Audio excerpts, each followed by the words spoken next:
Hi, everybody. Hey, Elizabeth. Elizabeth, All set? Great. All right. Good evening, everyone. Welcome to the regularly scheduled September Board of Trustees meeting of the Village of Tuxedo Park. Would everyone please rise for the Pledge of Allegiance? I pledge allegiance to the flag of the United States of America and to the republic for which it stands, one nation, under God, indivisible, with liberty and justice for all. Thank you. Madam Clerk, would you call the roll, please? Certainly, Mayor Citrin, Present. Deputy Mayor Lindsay, present. Trustee Shara, Present. Trustee Tenari, Present. and Trustee Turner, I think we'll note for the record, is absent. Thank you. All right, good evening, everyone. I have some comments I'd like to make. First, with respect to the August meeting, I'd like to apologize that we didn't have an August meeting. So we're kind of doubling up tonight in terms of our agenda items. It was mid-August and we couldn't quite get an in-person quorum together. I'd like to also thank Nessa Farhadian. My understanding is, according to Elizabeth, he donated 4 bags of premium bird seed to Village Hall. And those bird feeders out front, Elizabeth maintains religiously, and she loves them, whether they're hummingbirds or regular birds. Yeah. That's her true pleasure. I'd also like to thank the Weewah Park Committee. They did a wonderful job this summer. The season was a success. I'd like to thank Caitlin Mullins and the balance of her committee for an excellent job. And with respect to the Weewah Park, I would like to tell everybody, and you'll see it on the agenda, the playground equipment has arrived. It's sitting in the DPW yard, and construction of the playground itself will begin later this month, I believe on or about September 29th. And hopefully will be finished in approximately 2 weeks. And then all the children in the park will have the opportunity to enjoy what I would describe as a first-class playground. A couple of other items. You may have received notification today that the work on the Pond 3 Dam roadway is going to begin next Tuesday. What that means is that the roadway across Pond 3 that separates Pond 3 from the Weewah will be closed starting on Tuesday. And that closure may last until December 1st and possibly longer, because in addition to the replacement of the roadway, there's work that has to be done on the dam itself. And if you drive past, you'll see that the water level in Pond 3 was lowered substantially so that the work on those abutments and on the dam could be done properly. A couple of other items, some good news for anyone who's 60 or above. The county has authorized free transportation for anyone over the age of 60 on a limited basis. It's called Go-Go Grandparents. And if you need to go anywhere in the county, whether it's a medical appointment or to visit friends or to go to a church or maybe even go to the Renaissance Fair, if you're so inclined, they will provide free transportation. I'll read the phone number, and it's 845-615-3710. We'll send out an announcement so that everybody has access to that information. And the rides, I understand, are limited. I don't know how many you get during the course of the year, but it is certainly a service that's worth accessing if you need to go somewhere in the county and you don't feel like driving. Finally, I want to give a brief update on the Old Forge litigation over in Warwick. A lawsuit, an Article 78 proceeding, was started on August 15th. And the parties petitioning to set aside the declaration, the secret declaration, negative declaration, include the Sterling Forest Partnership, the town of Ramapo, a homeowners association in or around the lake that abuts the project, as well as some individual petitioners. The opposing or answering papers were actually due last Friday to be filed in court so they could be reviewed by Judge McDuff, who's been assigned to handle the case. I check the filings every day and I haven't seen answering papers yet. The petition is scheduled to be submitted to the judge tomorrow. And without answering papers, which is sort of surprising, the judge would only have the petition to consider. So I expect that sometime tomorrow, there may be an extension of time granted. The papers that are filed, both the initial petition by the petitioners, as well as the answering papers by the town, by the yeshiva, and by the owner of the land, are all available for viewing by the public at New York State eCourts. As I indicated in my August message, I provided the index number. I provided the method by which you can obtain or access these documents, and you can review them all so you can at least appreciate what type of proceeding this is, what type of papers are put in, and ultimately, whatever decision is the judge rendered will be publicly available. With that being said, I'll sit down and we'll turn to trustee comments, and I will start with the deputy mayor. Thank you, Mayor. Just two things. Working on the water and sewer rate study is underway. We are working with a consulting firm called Amawalk, and I believe they are the firm that was used initially when the sewer rates were initiated. So our goal is to have all that information gathered by November. We plan to issue bond anticipation notes in the spring, but the rates won't, new rates will not be in place until the next fiscal year, starting next June. The Climate Smart Community Task Force is starting up again in the fall. Our meetings will take place on the fourth Thursdays. So next Thursday, 25th, will be our first meeting. And our goal is to complete the certification process as a climate smart community sometime in 2026. And working on capital projects with Josh and Joanne and Gardner here. So I'll let you talk about that. Is the climate smart? It's on Zoom, Okay. but I'll have Elizabeth post that, okay? The Zoom link.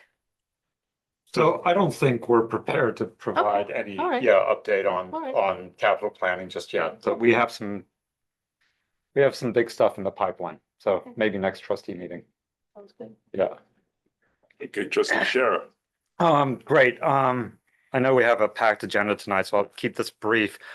But I did want to provide an update on a Lakes Committee, meeting that we had on Saturday, with there's going to be a request here. I don't think I need formal approval, but just so everyone knows, Jim Hayes chairs that committee. The rest of the members are Greg Libby, Christine Peverly, Elizabeth Cottonor, Sue Haywood, and myself as trustee representative. Chuyen Hempel, who's on the phone, is also a new committee member.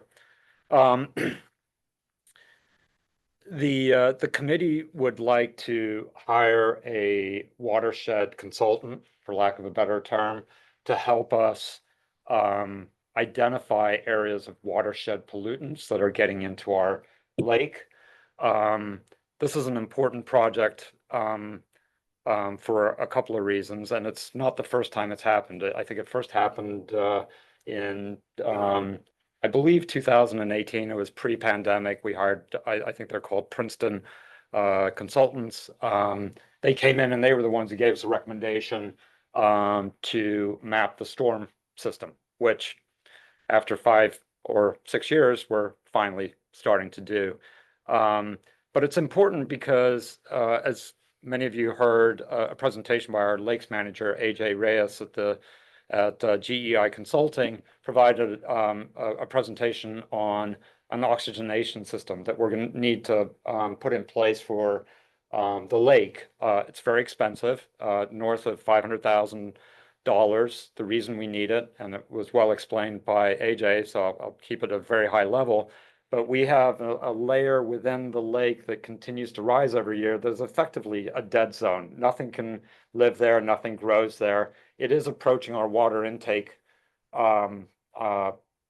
And when it does, we're going to have, if it does, we're going to have some pretty unpleasant and foul water that we're going to have to deal with. So this is an issue we need to deal with. It's not super urgent, but it's something we need to deal with. And it's a result of pollutants getting into the lake over decades. So that is an expensive project. We can get grants. The GEI consultants believe we can get grants for up to 75% of the project. That would be great. We increase our probability of getting those grants if we show as a community that we are doing things to rectify our behavior. And so what are we doing? One, we are mapping the stormwater system. Why are we doing that? We're trying to identify where pollutants are coming from in our watershed that are getting into the lake. That's well underway. Thank you. I think we're making some good progress there. And I think we have a system now, and I think there was a little bit of a learning process, but I think the cadence is picking up. And for what it's worth, by the way, worth noting, we have a great mapping system, which I saw for the first time, was pleasantly surprised, but we have detailed maps, computer maps of our sewer system, our water system, all of the fire hydrants, and now we just need to layer in the stormwater system, and surprisingly well developed, which gives me a lot of comfort that notwithstanding our aging infrastructure, we have a good sense for where issues are. So why do we want to get a consultant? The reason we want to get a consultant is to have a professional who can help us, because there are different ways to mitigate the pollutants getting into the water. One of them are riparian barriers, which is effectively just vegetation. And so we want to hire someone to help us look at the lake, identify where we have areas of weakness, and provide recommendations to us as a third party on things we could be doing better as a community. And it has the additional benefit of allowing us to increase the probability that we get this grant. So not something we need to vote on. I just want to let the trustees know that's something that I'll be bringing forward probably at the next meeting. Thank you. Trustee Tenari? Oh, I'm done. Okay. Yep. Just two quick things. So one, Elizabeth and I are working on the new website proposals. We've now interviewed all three of folks who gave us proposals. We haven't caught up on who we think is the best, but I have a feeling we're both in agreement. So probably next meeting we'll have a recommendation. And then the only other thing a bunch of us were emailing about, we've got a few inbounds with concerns about road names in Tuxedo Reserve. So a small group of us will meet with the project proponent and see if we can revise some of those so they don't match some roads in Tuxedo Park.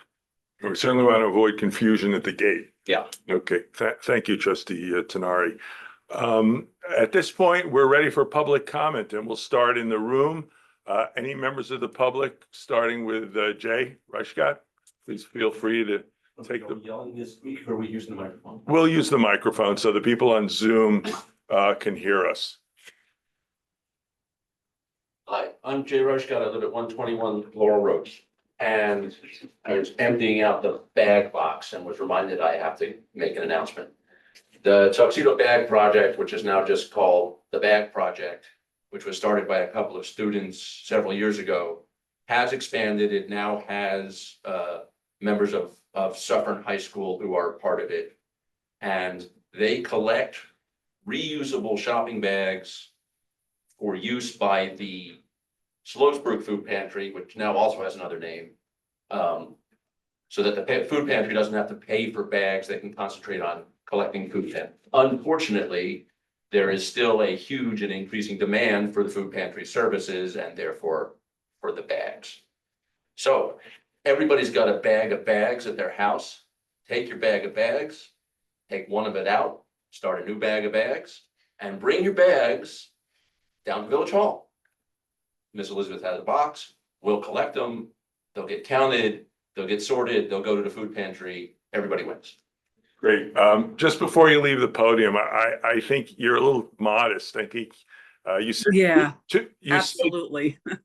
You said two students, but one of those students happens to be related to you, and I think he deserves a lot of credit. So why don't you give a shout out to your son who started this project? My son Solomon started this project with with Matt, who is also one of the members. Thank you. And thank your son, Solomon. I will. Any other members of the public? Former Mayor McFadden. Thank you. Very handsome group there. Very handsome. So I'm here to speak in favor of keeping the board separated, planning board and the bar. I think we should maintain them as independent bodies. The village code expressly ties the bar review to protecting the village's National Register of Historic Places context and sets distinct duties from the planning board. There's ping ponging that does occur. And I think that that is something that could be tackled with process, some changes. I have steep recommendation of those changes, which I'd love to share with you outside of the 3-minute comment section. But essentially, we created and separated the bar in 2005, 2007 term to safeguard architectural integrity for a community listed on the National Register of Historic Places. The code establishes complementary but different jurisdictions, which I think is important to have two similar but opposing boards, if you will. And I understand we're having a bit of a problem right now getting people to volunteer. I think that that can be remedied by improving the process, updating the design guidelines, and limiting and corralling, if you will, the process itself. Be it a 45 day approval process, requiring certain things to go before the planning board or the bar and only be able to go to the other side once. And there's a series of things that we can do, I think, and it's worth saving. It's worked for 20 years. And I think that if we do these improvements and let the village know that they're underway, whether it's a committee that you sign, put together, or whatever, I think people will be enthusiastic and be willing to come in and work on it. There's been some tough issues in the last few years, some tough applications, I think, that some people in the village are concerned about. But I think all of that can be saved with the process. I understand the town combined. I think the distinction there is that we're historic register and the town isn't. And so I think we want to look at this long term rather than right now we're having a blurb in getting people to step up. There are ways to even deal with that. For example, we could temporarily, through motion, limit it to 3 people as a quorum rather than the 5. Well, the quorum remains 3. Yeah, the Yeah. quorum remains 3, Yeah. but only have 3 members. I understand. Temporarily Yeah. for a period of time. But if the mayor and the trustees are willing, I'd love to meet with you. Maybe we can meet on a Thursday night when you're doing your office hours or whatever that time is and go over it. I have also chapter by chapter recommendations for the design guidelines. Thank you very much, You're Mayor welcome. McFadden. Thank We you. will be in touch to follow up on this discussion. Any other members in the room have any comments they'd like to make? Seeing none, anyone on Zoom wish to make comment at this point in time? There's a second opportunity again at the end of the meeting, which may be pretty late today, but anyone want to speak now? Hands up. I see a hand up. Kim's iPhone TXX FTX TTX. Please identify yourself, Kim. You can unmute her. So. Okay. Hi, it's Kim Kilgore. Yes, ma'am. Hi, how are you? I was actually wanted to remark on the bar and planning board. I don't know a lot about the laws and the rules that you have to go through to do things in the village, but I was talking with some friends who live on the other side of the Hudson, and I was wondering if we shouldn't hire a licensed registered architect and certified planner to work one-on-one with the applicants and the building inspector. Apparently this has been very successful in other historic towns. Tarrytown has done quite well with this.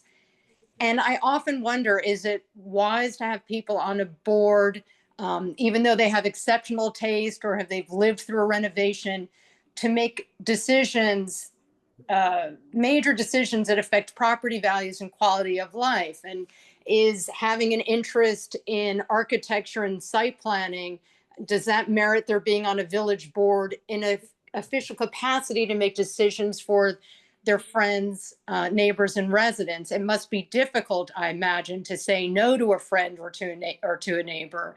And I was wondering, shouldn't these be decisions that only trained licensed architects and trained licensed planners or landscape architects should be making, along with the applicant and the building inspector? Well, we certainly appreciate that suggestion. It is, from our perspective as a village, a novel suggestion. And I'm sure it's something that we'll be discussing in the near future. I certainly haven't heard that suggestion before, hiring professionals to make the decisions. I'm not sure if that's statutorily permitted, but it's certainly an interesting suggestion, and I thank you, Ms. Kilgore. Our planning board chair actually may have a comment on that. Okay, thank you. Jay Rushka, planning board chair.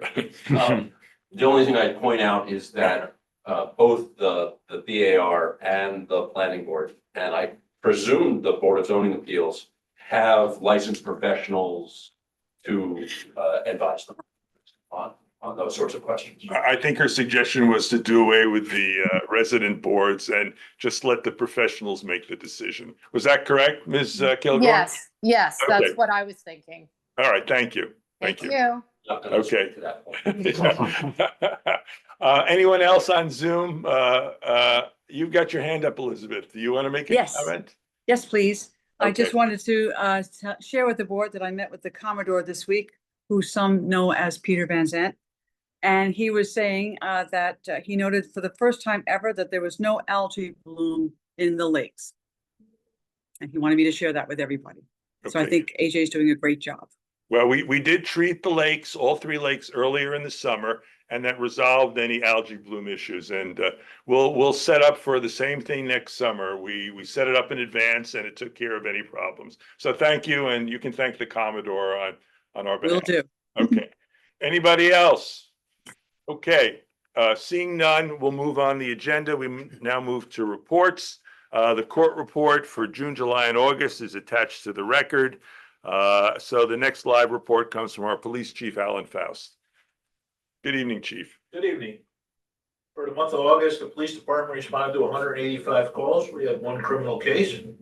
They issued one ticket, 4 warnings. We had 4 fire alarms, 12 regular alarms, 4 medical calls, assisted the town police 4 times. We were 3,154 miles patrolled and approximately 862 cars a day. So it was a good month. We had no issues. Everybody is adhering to the speed pretty well. I think that's going well. We just got our speed control signs, so we should hopefully be getting them up in the near future from our grant from the county, which would be great. We got 2 of them. Just to interrupt for a sec, 2 additional digital speed control signs. Correct. Do you have any recommendations as to where they should be located? And then the trustees will be able to chime in on that if they have opinions as to where we should have such signs. The most complaint are probably kind of where the one is now, on the lake, and then coming down by the tennis courts. I think everybody coming down that hill, I think there's a lot of complaints over there too to be probably the 2 best areas. Well, we have one there. So where would the third one go? Yeah, or around, or they could hopefully be moved around possibly. Okay. That could be an option too, All right. possibly. I'm going to ask the trustees to think about what their thoughts are on where they should be placed and relate that information to you. So we can have them at ideal locations, because it's certainly an important issue. And they do make a difference, I think. People see that flashing light and they're like, whoa, and they slow down. They do, they're very, very helpful. Their statistics show it reduces the speeds tremendously. Also, our Orange County Sheriff, our Ted, has started a program, the Yellow Dot program. So, I'm sorry, what was that? Our sheriff started a program, and it's a statewide, the Yellow Dot program, Yellow dot. which is forms for elderly or people with medical conditions. Where you fill it out, you leave it in your glove compartment with all your information, with your registration and your insurance card. So if you're in a motor vehicle accident or anything else, and you have conditions, everything is filled out in the card, which is a pretty good program. Also, our county clerk's done the same thing with a Blue Dot program for autistic people, for drivers. So you just fill this out. I'll leave them at the clerk's office, or anybody can contact me. For them, definitely great for older people. It'd be super, and that's good. Also, September's Suicide Awareness Month, so that's always a big issue. And our county's implemented now. They started where we could call it 311 if you needed to be locally to be hooked up with any counselor or treatments or anything. Okay, thanks, Chief. I have a question. I had a meeting with a resident the other day who has a pendant that you press if there's an emergency, I've fallen and I can't get up, sort of thing. And she said to me, I'm not quite sure if this is true. I don't know if you have any information on this, but the service that she uses said because the cellular service was spotty, that they could not guarantee they would be able to receive the transmission should she fall and press the pendant.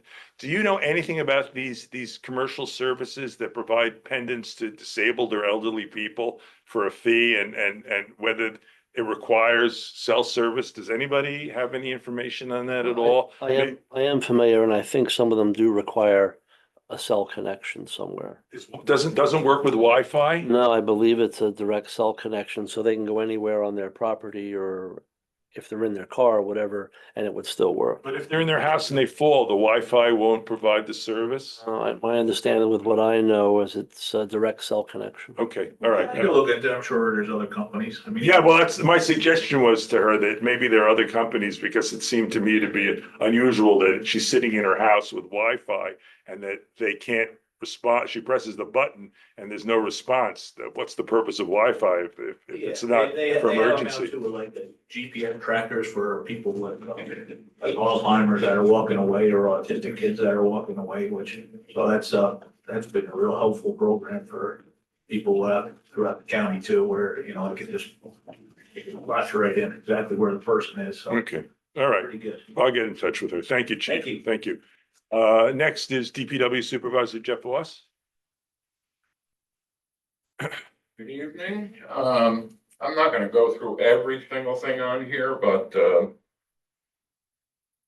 we've been working on the stormwater mapping. We're basically done with Weewa and Pond 3. Like Trustee Sher said, it was a little bit of a learning curve, but I think we have it down to a pretty good science now. So basically, everything my guys have gone out and done with the mapping since the beginning. 2 days with the survey crew, and they had all that information taken care of already. So apparently the papers that we were filling out for each pipe or catch basin was a waste of time, because they do that when they come to do the survey. They add all information in there as they're going. So when You're talking about Weston and Sampson yes, yeah. conducting a digital survey. Yeah. So the last 2 days I've had them out, just going out, taking notes on their own. They started on Ridge Road, worked down East Lake Road. I don't know how much more money is left as far as for the surveyors to come back. I think in the proposal, they proposed 4 or 5 days, and I think we used 2 or 3 so far. Mm-hmm. So, we'll go until that, until those days are used up, and then if you want us to go further. Sure. Yeah, we just let us know when the days are used up. We'll look at further allocation to complete the job, because as Josh mentioned, it's an important project. We've been doing a lot of patching potholes. We've probably, in in the past month and a half, hit 15, 20 roads so far, and we're getting down to the end of that. Cut grass, clean catch basins and drains. A lot of weed whacking, basically all summer, I've had 2 guys every day just weed whacking the edges of the roads. Were those summer temporary employees or are they? I had one temporary with one full-time Mhm. guy and the other temporary work with the blacktop, doing the blacktop. We did a lot of brush cutting. We replaced a 12-inch storm drain pipe on Westlake Road near Turtle Mountain Road. We installed a catch basin and drain pipe on Westlake Road above the bridge replacement. We sanded benches at Weewa Park. We whacked the dam embankment. Can I just interrupt? There was Sure. a huge tree branch fell and how many benches or how many tables did we lose? Two of them, I think, we're gonna try to straighten them out. Mhm. 2 of them were bent pretty bad and broken up pretty bad. One, I think it's just a board or 2 that, we'll have to fix. Because I'm considering whether we should file an insurance claim for that. The value, I think the value is, Matt, 800. 800 to 1,000. Do you know our Wow. do you know our deductible offhand? Not offhand, sir. Okay, I took a couple of photos, so we have proof of the damage. All right, we'll look into that, but thank you. Thank you. Let's see. Obviously, we opened the valve to lower pond 3. We also repaired, there was the ladder on the dock over at Weewa Park was, sort of falling off, and we fixed that and some boards. You're talking about the, you're talking about I think Katie's gonna come and ask for a complete overhaul. That's pretty dangerous, actually. Yeah, I don't know if my guys could do that. Yeah. You know. There's exposed nails and screws. Yeah, it's due for. The wood is rotten. Okay, all right. But the ladder's good, right? The ladder's The great. ladder's great. The ladder's great. The ladder's new. The Brand new ladder, float is not. lousy float. Yeah. I think we can reuse all like the pontoon floats. It's just rebuilding the wood part.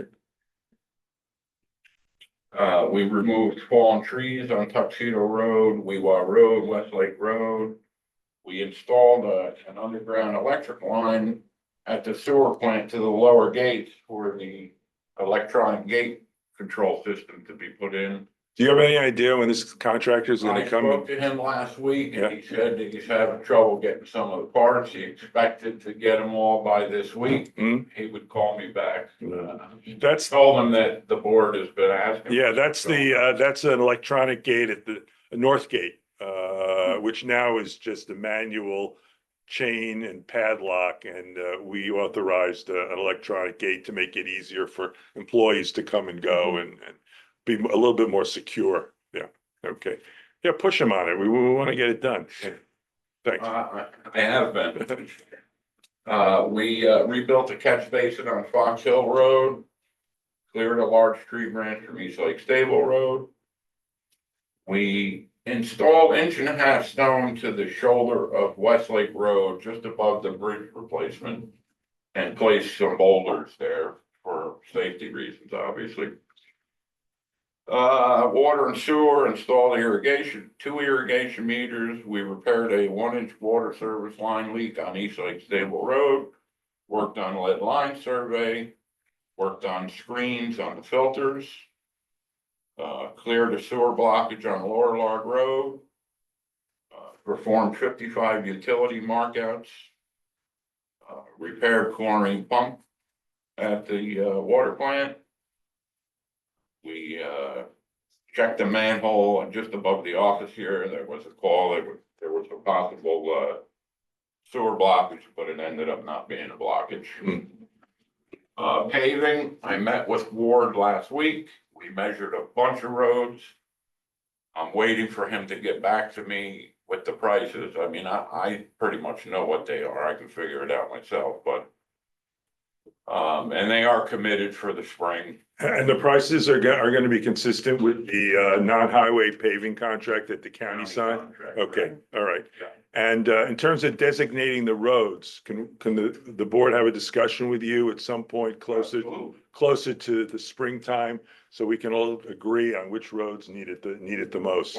Once I get the official list from him with the pricing, Okay. then we can, Michelle and I, whoever wants to meet, we can meet. Yeah, Decide exactly what roads we wanna do.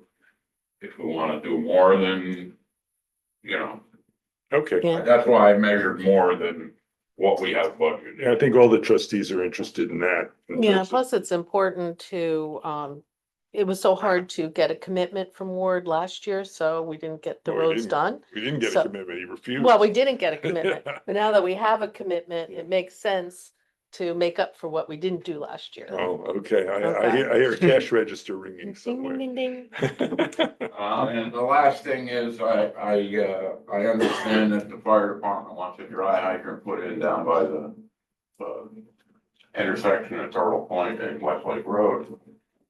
That's not a problem. I looked at the location.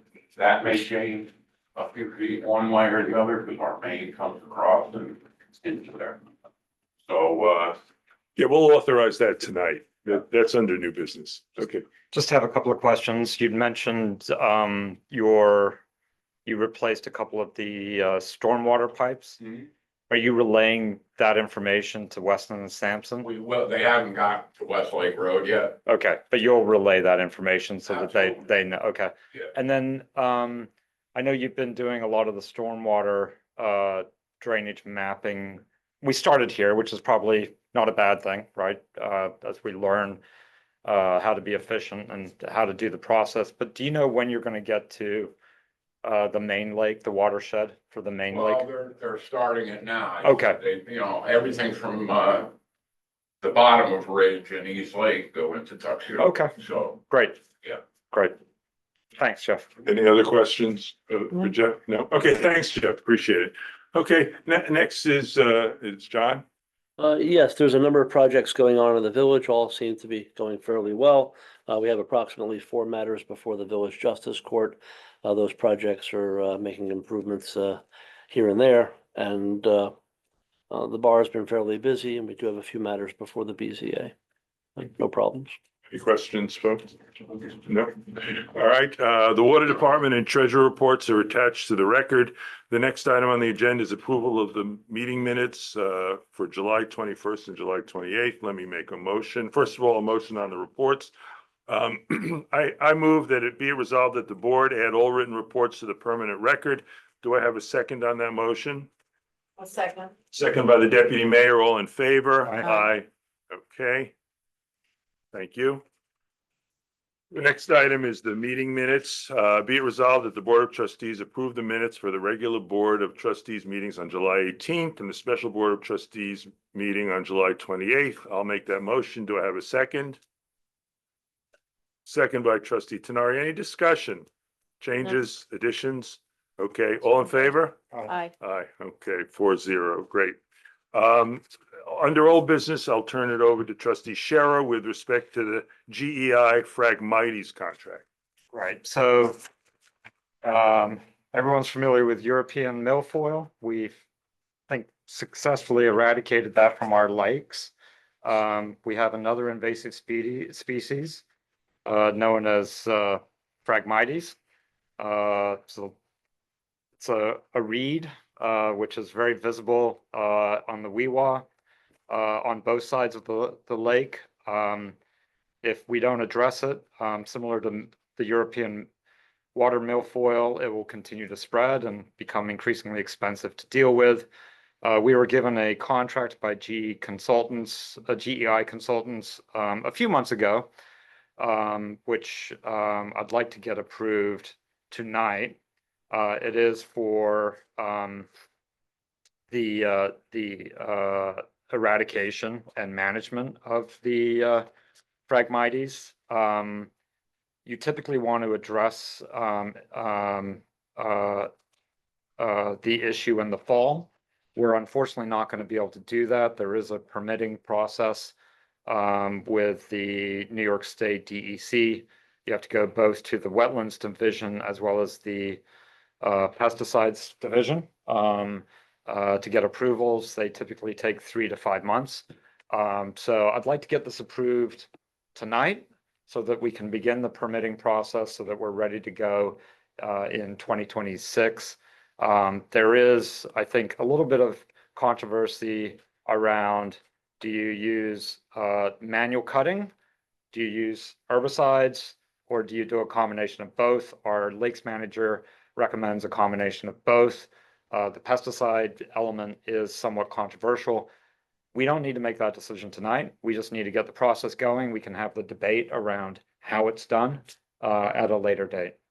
So I have one question. Can we approve the permitting cost and wait for determination on the pesticide versus physical management once the permit is granted? Yeah, we can, but I think if we just approve, I mean, if we just approve the contract, I think we're doing exactly that. Because I mean, we're not going to be able to do the application or the remediation until we get the permit. But what I'm saying is if we approve the entire contract, we're essentially agreeing to A or B, or possibly a combination of the two. And we have to have a discussion about it next year. I don't think we're committing to A or B or the combination.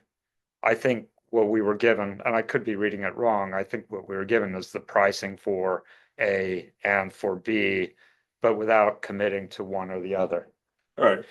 Well, I would say, this is my opinion, it's subject to that understanding. Yeah. Let's just say subject to that. Subject to that understanding that we're 100%. committing to the permitting process. Yep. So we'll pay the fee once the permitting process is started, but we're not going to commit to either A or B at this point in time. Subject to future discussion. I think that's a good addition. Okay, thanks. Yeah. Any other comments on this? Okay, let me make the motion on this. Be it resolved that the Board of Trustees approve the proposal from GI Consultants for Phragmites control on Weewah Lake at a cost of $5,760 for permitting, with future discussion on whether pesticide application or physical management will be utilized once the permits are granted. And the item to be charged to budget line 1989.4 Lakes Management Contractual. Do I have a second? Sorry. Second by Trustee Scherer. All in favor? Aye. Aye. Okay. Thank you very much. All right, the next item is the Code Revision Committee. It's time, from my perspective, that we have a group of residents take as Trustee Scherer said, a holistic look at the code and make recommendations with respect to changes that would be appropriate in light of the fact that we've been utilizing the same code, subject to amendments over the years, but a complete review of the code. And as I mentioned at the meeting in July, I sought out a law professor, Barry Hawk. He lives up on Eagle Mountain Road, and asked if he would be the chair. I thought it would be a good idea to have a learned professor chairing a code revision. And understand that whatever this committee does are merely recommendations, and that any changes that the board chooses to take up and revisions on the code will be subject to a public hearing.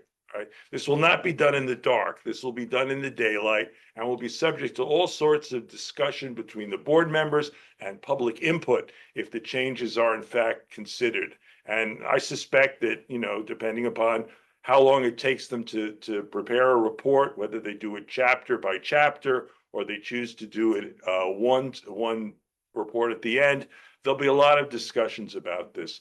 But from my perspective, and I think the trustees to some extent agree, they'll make their own comments on it. It's an important thing to do, and essentially refresh the law, or at least look at refreshing the law. The one thing I told Professor Hawk is that Code Revision Committee would not be involved in revising and reviewing the bar guidelines. That would be done separately. It might be done by the bar. It might be done by a combination of the bar and the planning board. But the Code Revision Committee will be limited to reviewing the village code. And in trying to determine how the committee should be made up. I thought it was important that we get views from various different perspectives. There are people in this village who are libertarian, who view land use, which is primarily the most controversial issue in the board, as something that if I own this property, I should be able to do what I want with this property. I'm not saying that that's necessarily the theme, but a libertarian view of property use and land use. And then there are people in the village who I would describe, and this is just my language, as more preservationists, who look at the code historically, look at the village and say, you know, we have a lot of rules, we have a lot of regulations, but this village is on the National Register of Historic Places and things are working pretty well and we don't need a lot of changes. And then we have people in the middle who, you know, and everybody, of course, has an opinion. So what we tried to do is we tried to gather a group of people who we thought would represent various perspectives. Now, you can't pin anybody down on any particular issue, but that was my hope. And I decided that the committee should be 5 because that's the number we use for all the boards. And it seems like a workable number of people. And they're probably going to meet by Zoom and they're going to start work as soon as we appoint them. So in addition to Professor Barry Hawk, I asked one other lawyer, because I thought we should have at least 2 lawyers on a code revision committee, Jennifer Steindler Darling of Summit, if she would participate, and she agreed. I then asked Chu-Yin Hempel, who has a long history of involvement in the village with respect to the Ridgeline law. She's an author. She's written various books on the village. If she would be good enough to join it, she agreed. And finally, a nomination came from the trustees themselves of Chris Mahan. Chris was obviously very active in the issue of the cell tower. He was quite diligent in his opposition. He did a lot of research. He came down, you know, we weren't necessarily on the same side, but I respected his viewpoint. I respected his presentation, and I thought that he would make an excellent member, and he's also agreed. So we have 4 or 5 members. The 5th member to be determined at this point, because what we'd like to do is balance things out. So at this point in time, I would like to make a motion that the committee's already been created, but we start off with 4 members with the understanding we're going to add a 5th member who is acceptable to all members of the Board of Trustees, including Trustee Turner, who's not here today. So with that being said, I make the following motion. Be it resolved that the Board of Trustees appoint the following people to the Code Revision Committee: Professor Barry Hawk as chair, Jennifer Steindler Darling Esquire, Chu-Yin Hempel, and Christopher Mahan, and that they be authorized to begin work immediately. Do I have a second? I'll second. Second by the Deputy Mayor. All in favor? Aye. Aye. Thank you very much. And I should note that we have a bound copy of the village code. I don't know if any of you have seen it. It's a hard copy from General Code, and I've asked that Elizabeth order 5 copies so that each of these folks has a copy for themselves Great idea. that they can utilize, Yeah. notate when necessary. We have it online. I understand we have it online. I'm not going to ask people to print out all those pages of the code. I'd like them to have a hardbound book. So I've asked Elizabeth to order hardbound books for the 5 committee members. Thank you. Okay. All right. Now under new business, do we have either a Weston and Sampson representative? Joe's on. So Joe, can you can come on board? How are you? Very good, Mayor. Thank you for having me tonight. Yeah. I asked Joe to come on and give us a brief explanation of the I&I and its offset on the Overton project. We've never really discussed it as a board, and I'd like Joe to explain what I&I is and how it relates to this particular development, which is still in the planning stages, but obviously at some point, if the developer decides to start building, will have an impact. Yeah, very good. Thank you again for having me. Brief summary on I&I. So I&I is short for infiltration and inflow. That's basically extraneous flow that's entering the village's sanitary sewer system, contributing to higher flows through the plant. That increases costs, chemical use, all those types of things. The village has a very old collection system with a number of leaks and has been cited by the DEC to put together a program that we call the SSES, Sanitary Sewer Evaluation Survey Program, which is essentially it's a condition of the village's discharge permit for their wastewater treatment plant to find and remediate the I&I within the system, to basically get it as watertight from outside sources aside from sanitary sewer flows as possible. To that end, the DEC has a sewer moratorium in place for the village. The moratorium prevents or prohibits the extension of sanitary sewer lines within the village's collection system until the I&I is remediated to a level that the plant is not reporting flows over its permitted capacity.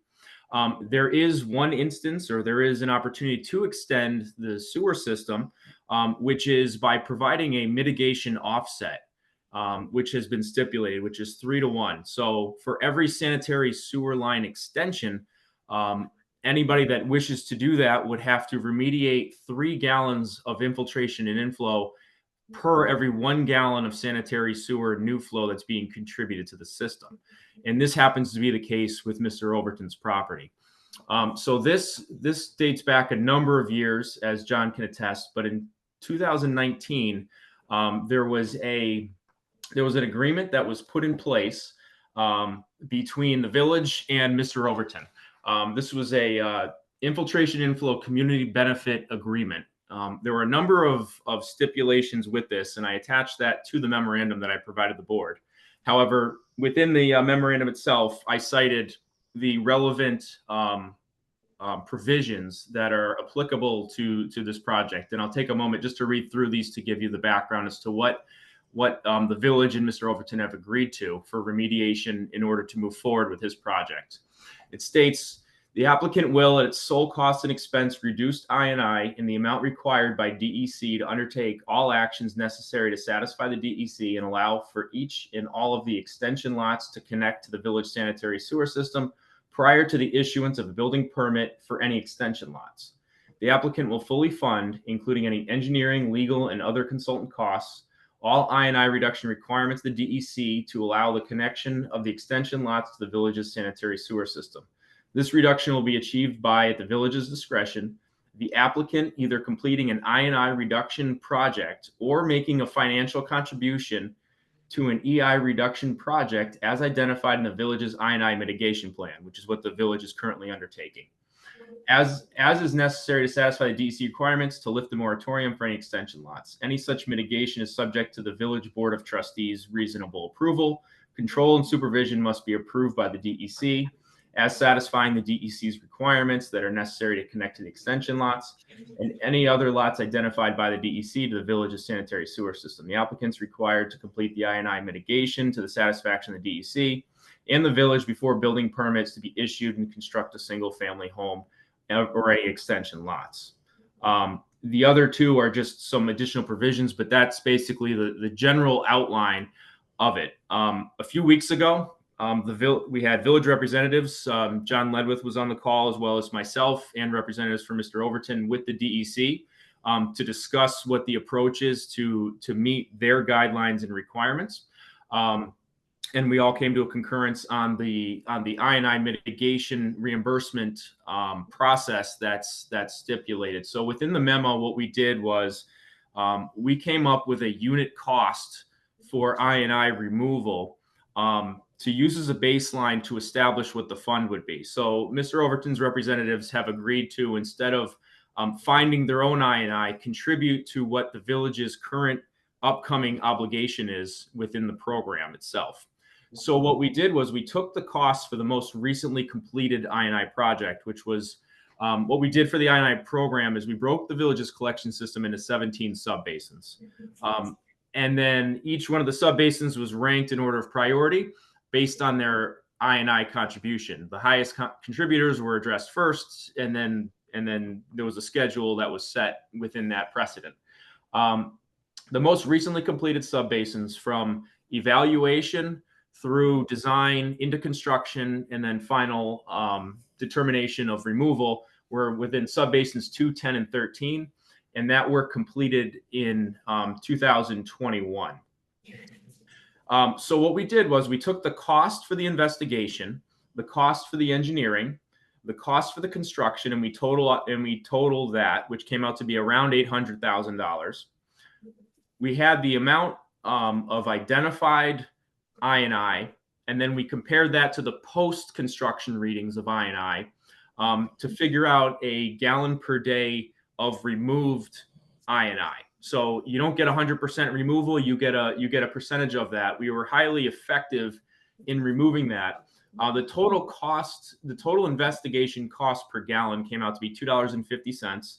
The total removal cost per gallon, so that includes the construction, was $17.66. So the total remediation fee came out to be $20.16.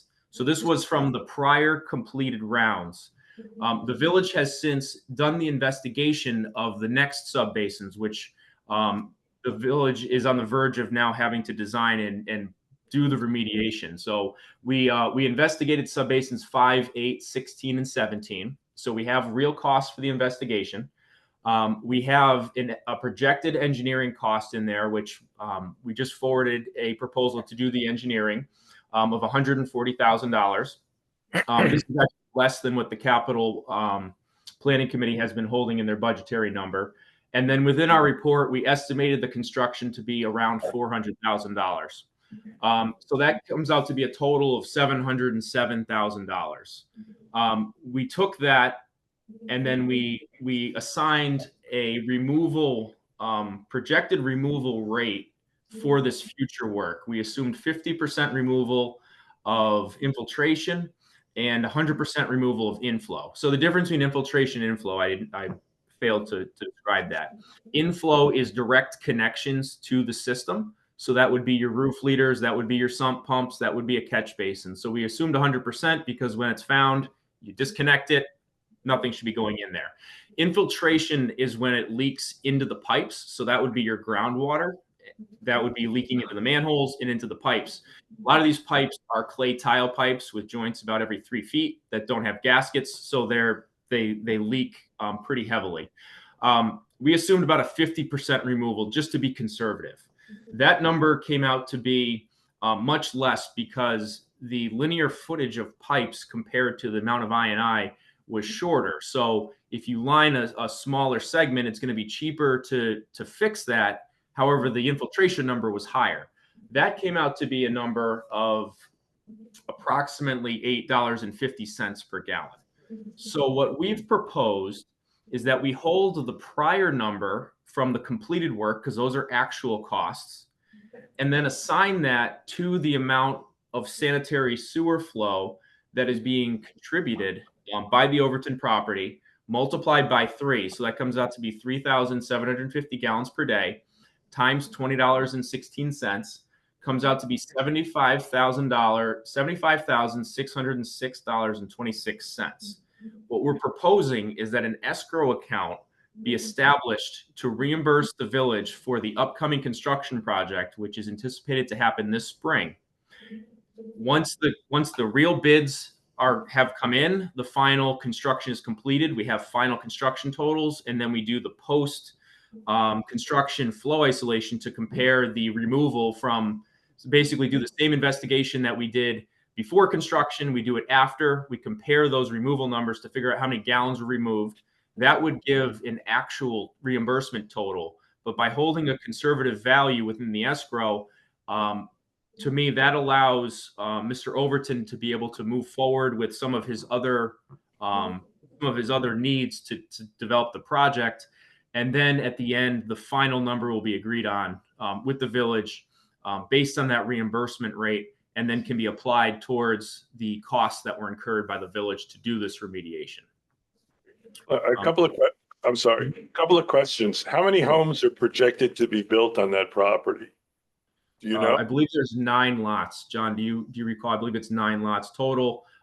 There are 3 that require sewer extensions. So there's only 3 of them that apply to this I&I offset. The community benefit agreement also had a fixed reimbursement cost for connections, which is outside of this INI reimbursement. And I believe those transactions have already been made. And who's going to pay for the connections? Is that the developer? The developer, yes. The developer Yes. pays for the entire connection to the sewer line.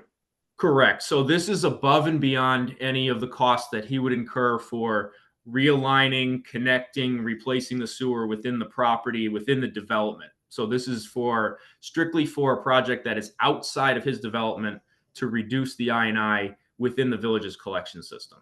Okay. And this number, this amount that you're asking to be held in escrow, $75,000. What does that really represent? Because it's the village's obligation to ensure that this INI is reduced to either 50% or zero. So how do we go about doing that? What are we gonna do physically to get that reduction that you're proposing we're gonna be able to achieve? Are you asking how the INI is remediated? Yeah. Yeah.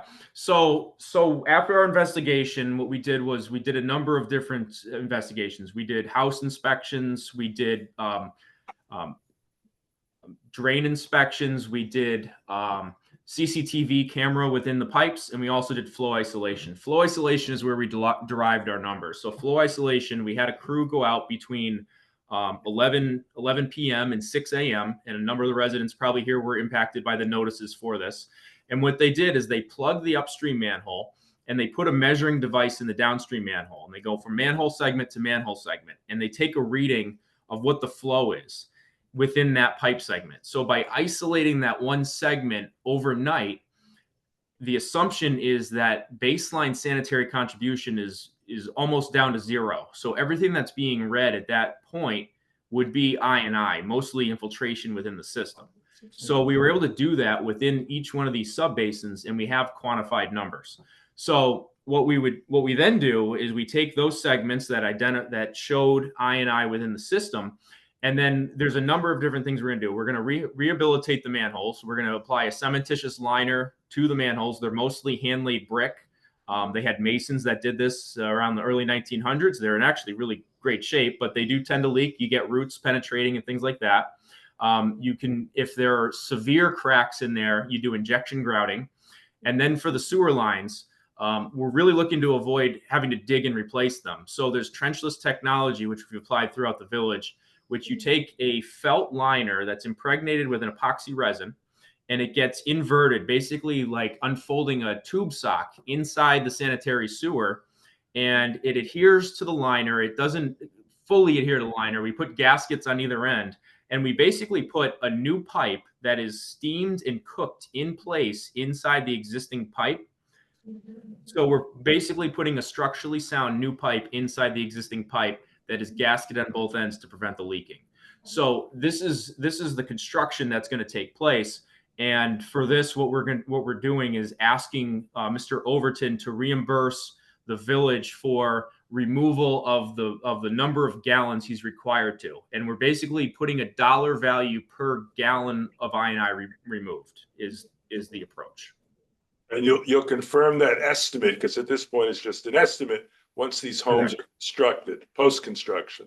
Post-construction. So what we did was we used the costs from the prior work to give us a ballpark number. And then we've got some real costs and some estimated costs here. And as the project proceeds, we're going to plug in the real costs when they're realized at the end. But we wanted to go with a conservative number, anticipating that we want to make sure the village doesn't get shortchanged. We want to make sure if he's moving forward with certain provisions on the development, that we have enough money to cover what we expect his, Mr. Overton's contribution should be. And at the end, if it comes out to be 65,000, then he gets the remaining back. We want to make sure it's fair and equitable, but we want to make sure that the village is going to be able to realize the costs that they bear in allowing him to move forward with the process, recognizing that this is going to take time to finalize what the real number is. Okay, thank you. Any questions from any of the other trustees? Joe, two questions. So the price is one thing. How did you estimate the volume? So how'd you get to the 3,700 gallons for 3 connections? Sure. So 3750 was based on the engineer's report that was submitted by Mr. Overton's engineer, and they are DEC standard rates. So they assign a gallon per day contribution per bedroom. And then, so for each house that he's proposing, so you've got a baseline flow, and then you take those numbers and we multiplied it by 3 to get to the I&I offset, because it's a Okay. 3-to-1 sanitary to I&I offset. So that's standard. And then just one question on the plant. Mm-hmm. Do we have excess capacity in the plant, or how many more connections can we handle? That's a good question. We have to do a capacity study to determine that. However, the DEC is allowing for additional connections. We'd need to do a detailed capacity study. However, we do know that based on records, and Jeff might be able to speak a little bit more to this, there are spikes that we see, especially during rain events, where the plant is permitted for 400,000 gallons per day. Normally on dry times during the summer, very low use, you see around 100 to 140,000 gallons per day. Wetter periods, it gets to 300. During rain events with high groundwater, we've seen spikes over 1 million gallons, which really skews the average and is what's causing this to go onto DEC's radar. So I wouldn't say there's excess capacity to provide significant expansion to connect, another municipality or interconnects. To connect a few residences is not going to really move the needle, because really the issue is within the collection system, not necessarily contributing another, 300 gallons per day per house. Yeah, I think that's one thing we should keep in mind as new houses are being proposed. Like at some point, one will trigger an upgrade, which will cost a lot of money that we all need to just stay on top of that. Yeah, and the DEC is going to continue to require this program to move forward, just because of the numbers here. The moratorium is really preventing significant growth, and the configuration of the village. I don't think there's a lot of buildable lots, so the amount of homes that would require to really move the needle, I don't think the village is really at risk for that at this point. You don't have any significant developments that are planned. This is the largest one by far. Anything else, trustees? Deputy Just Mayor? about the reduced cost that you mentioned, for it's subbasins 5, 8, 16, and 17. Okay. We're having a meeting tomorrow, so should we use those new numbers? Because the construction cost is quite a bit less than what we had been working with. Well, the construction cost is 400,000. I think we revised that total when we've had a few meetings ago. Okay, We held a higher number. We provided a revised number. But what I would suggest is that you use the real numbers from the prior work, because that is anticipated to be conservative, and then provide a credit back or refund the money back at the end. Okay. So Joe, you're asking us to accept the reimbursement rate and establish an escrow account for that amount of money? Is that essentially what it is? That's what we're recommending, yes. Okay. All right. So I'll make a motion, and be it resolved that the Board of Trustees accept the reimbursement rate set forth by Weston and Sampson and establish the escrow account as outlined in the attached memorandum submitted by Weston and Sampson. Do I have a second? Second by Trustee Tenari. Any discussion? All in favor? Aye. Aye. Thank you, Joe. Great. Thank you. Have a great evening. Pass 4-0. Thank you. Okay, do we have a representative from the architect? Hello, Good evening. I'm Tyler Filipino from DeGrondon Architects. I have plans for the building, if you want me to pass them out to you. Certainly. Yeah. It would be, I guess we can't put them up, but we'd be happy to look at them. Yeah, there's plans and then the proposed budgets. I think we have the proposed. No problem. Yeah, it's the same. Please step through. Thank you. And then those budgets as well. Great. Thanks. Thank you. No problem. I'll take one thing. Thanks. So we met with John and the DPW back in May, to inspect the existing village hall to determine where was good for an expansion. Yeah, DPW take a few test pits in the room behind you, the unfinished space, and determined that that area did not have a sufficient foundation to do the expansion upon. So at that time, it was our recommendation that in order to expand that area, that portion of the building be taken down and demolished, and be put in place. A second addition area was located to the left side of the existing village hall, towards the corner, which already had the concrete foundation and slab in place. So those were our two areas that we were focused on. So the proposal is for the area behind where the board is sitting, this would be torn down and rebuilt. In its place, we'd get a new entry foyer with a new boardroom. Also in this place, a new bathroom and coat closet. The existing boardroom that we're sitting in now would be split up into multiple rooms. There would be a private hallway leading to an office and a new conference room and break room for the village. The bulk of the administrative space of the offices would stay the same. And a file storage area would be expanded upon into the side of the building. So in a nutshell, that's kind of what our proposal for goes with the budget as well, so that give you an idea of what your anticipated cost would be or different expectation for the rate. The top section of the budget, just the general condition, things that you put into the project that you actually see, like permit dumpsters, toilet rentals, things of that nature. The site work portion, accounting for demolishing the building, the portion of the building behind the board investment. There'd be excavation and backfill involved for installing a new foundation. We plan for a poured concrete foundation in that area.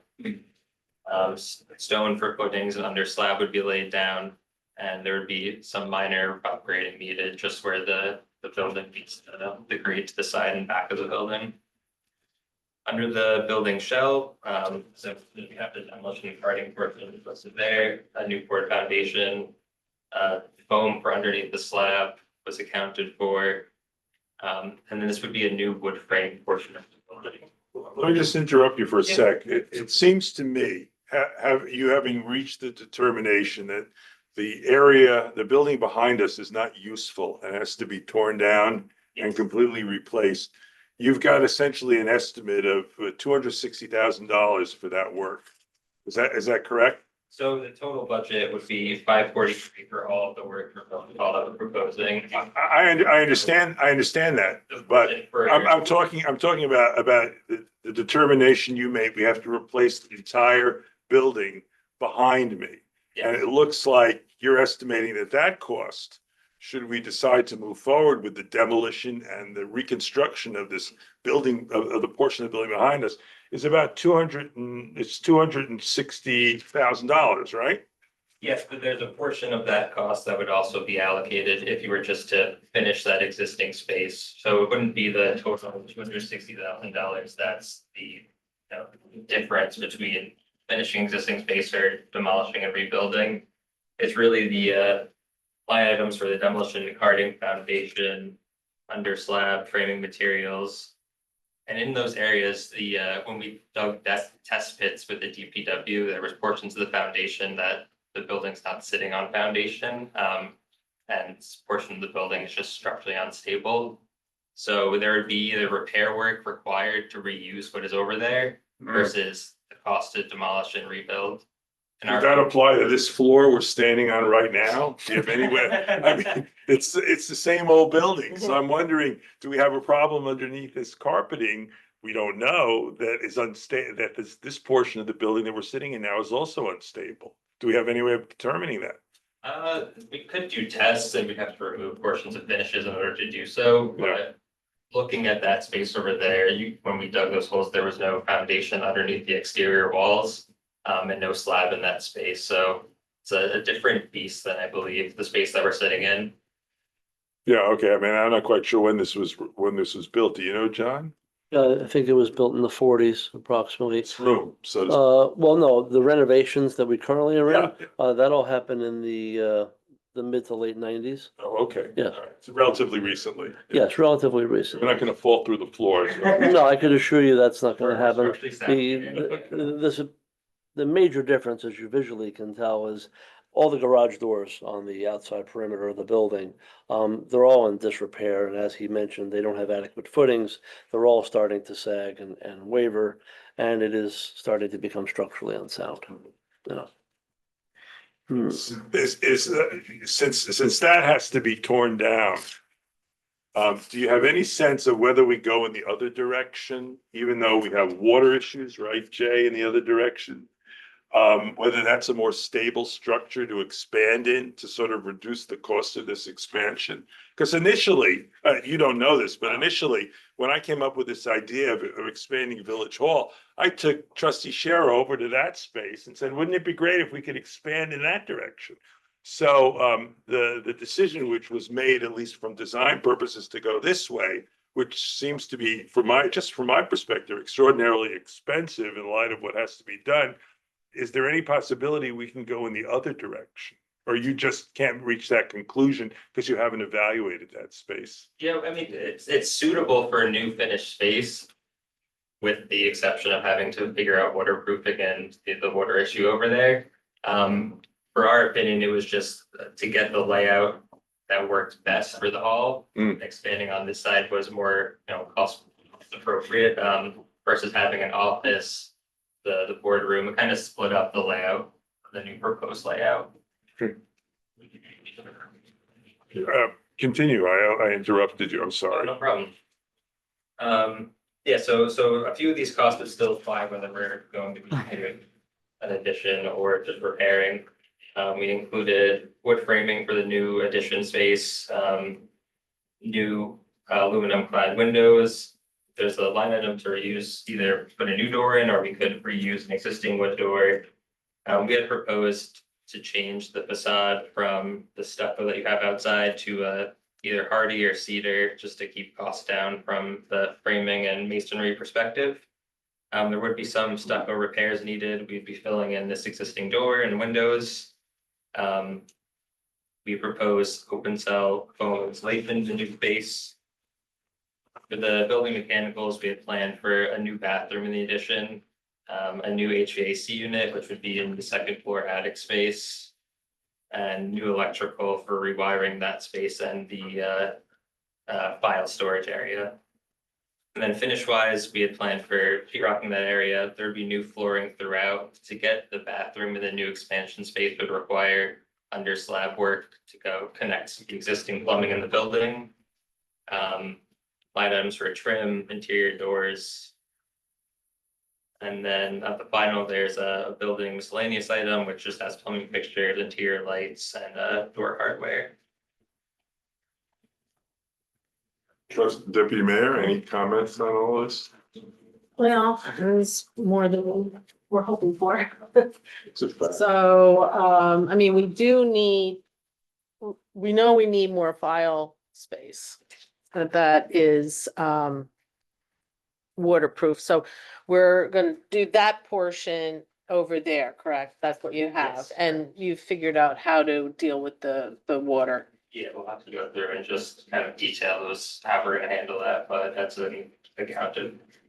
Right, and then so that'll be good because then we won't have to use that last garage over there, which is pretty scary. And then John, of course, definitely needs more space. There's no doubt about it. So that means that the mayor and the court don't have an office, so we need a new office somewhere. Well, if you ask me, I don't need an Well, office, but the- the court does. Yeah. Yeah. I mean, if we're gonna be doing the work. Yeah, I Yeah. understand. So I don't know if maybe we don't.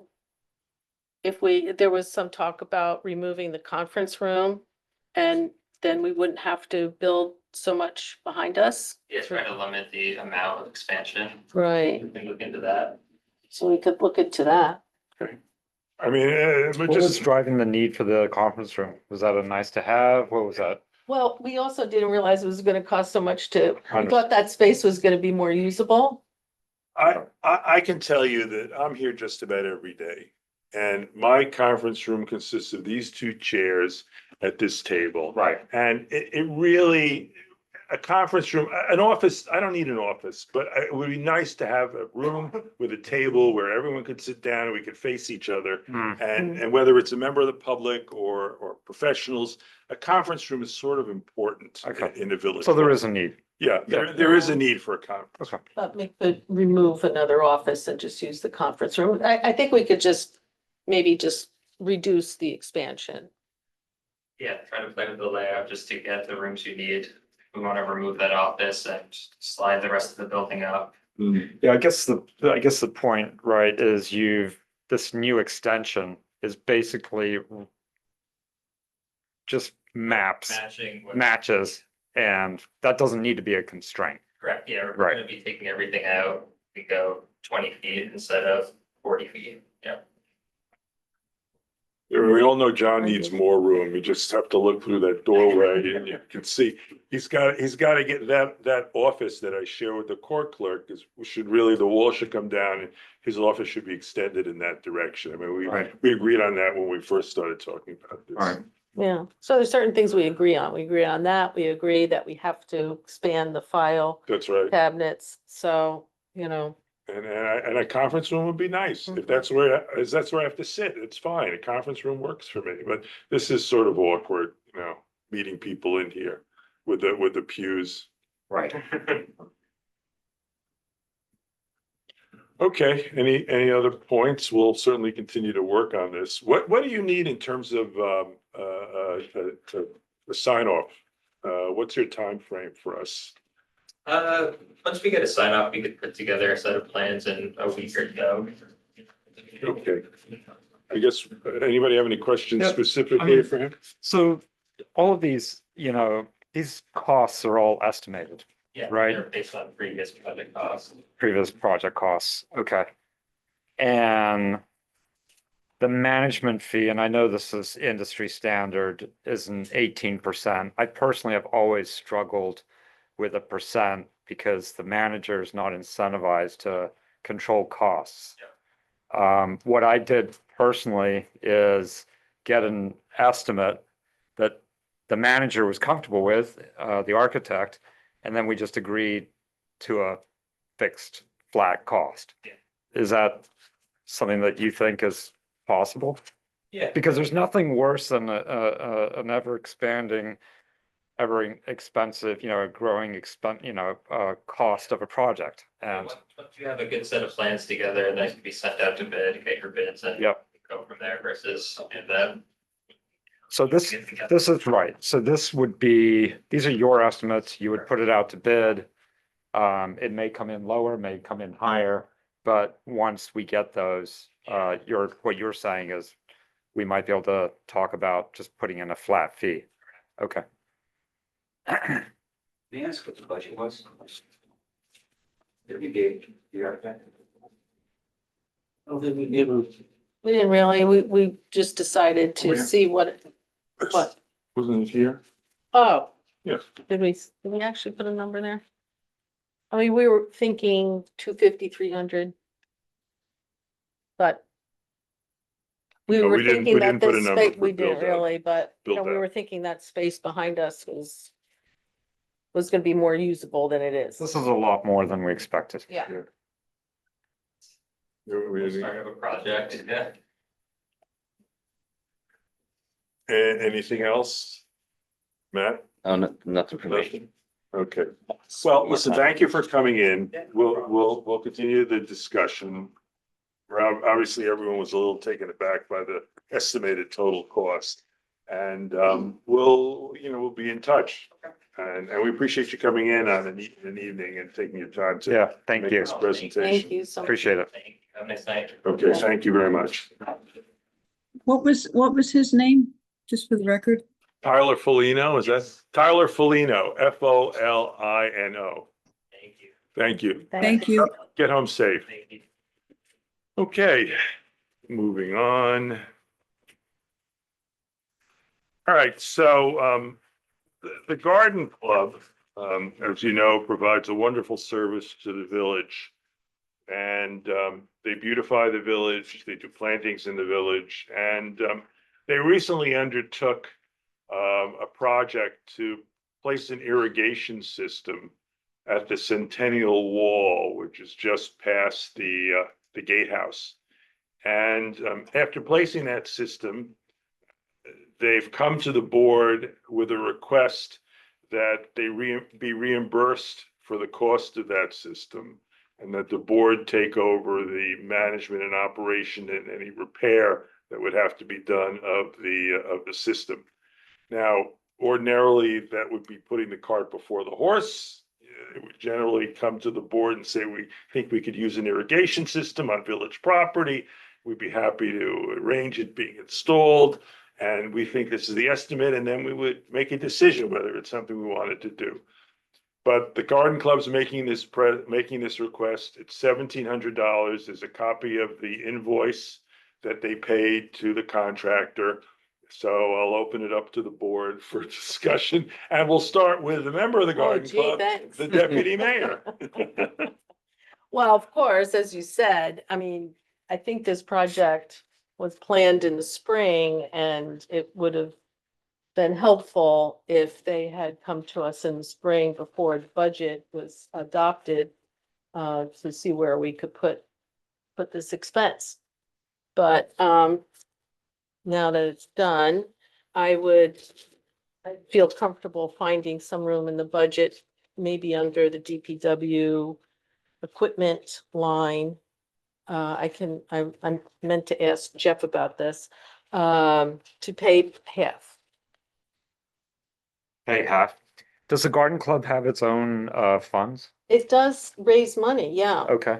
And, they What do is a that? letter, they do an appeal letter. Yep. And they do the annual in June, they do the peony and sale and that fundraiser as well. And what is the money typically used for? It's typically used for plantings, when we buy plants, and for maintenance work. Right.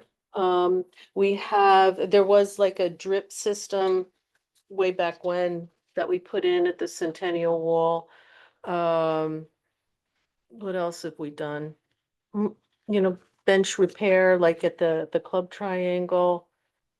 So, Why is the garden club asking for this specific expense to be reimbursed? what I was told is Yep. that they feel that it's a value that they provide for the village, and that they feel that it's sort of not a capital expense, but kind of an infrastructure, I see. I think is, Infrastructure as opposed to beautification. and as opposed to maintenance. As opposed to So, Was it maintenance. the plan to ask for a reimbursement the No, whole it time, or they wasn't. just I had think- fundraising issues or something? I think that the plan, that as far as I know, was to raise funds for it, and but maybe the fundraising didn't come through as well as expected, and maybe they feel that they need more money for plantings and maintenance, and so maybe coming to us now to say, can you help us with the infrastructure? And this is at the outside the front gate or Inside. on the It's left? on where the wall is, the whole wall area.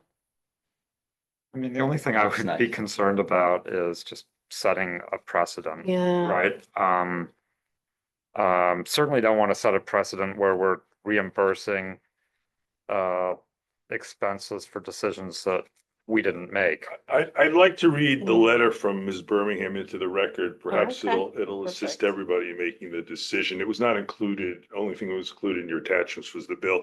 Dear Mayor Citron, as per our conversation the other evening, on behalf of the Tuxedo Park Garden Club, I would like to make a request to the Village of Tuxedo Park regarding the new irrigation system at the Centennial Wall. As you know, the Tuxedo Garden Club creates and maintains the plantings around the village and the town of Tuxedo. We are responsible for the post office, the library, the town hall, the planter at the front gate, the Centennial Garden, the planters at the back gate, and the triangle near the Tuxedo Clubhouse. This past summer, it was decided to install a long overdue irrigation system at the Centennial Wall. This was done to ensure that plants survive and minimize our having to replace any varieties that don't. I've attached the invoice here. Since the Centennial Wall and the irrigation system are both village property, we would like to ask the village to contribute the cost of the installation. We also believe the village should assume ownership of that irrigation system and be responsible for all future maintenance of that system. The beautification of the village is beneficial to all residents, and the Garden Club takes great pride in our work and community efforts. Thank you for your consideration. Best regards, Lucy Birmingham. Okay. So there you have it. That's the request. And Deputy Mayor, I'm sorry, your proposal is to reimburse half.